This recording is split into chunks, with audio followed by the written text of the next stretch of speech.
সকালে যাই রাইতে আসি, ফুরাই যাই দিন। বাড়ি থেকে ফোনে বলে দিশিরে সুধের ঋণ। সবার মন রাখতে গিয়ে কতজন হয়রা, আসতে বললে সবাই বলে আর কিছুদিন থাক।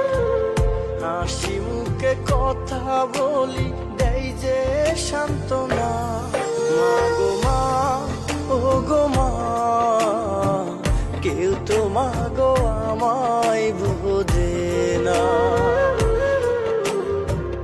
বাবার জীবন পৃথিবীতে কঠিন জেলখানা,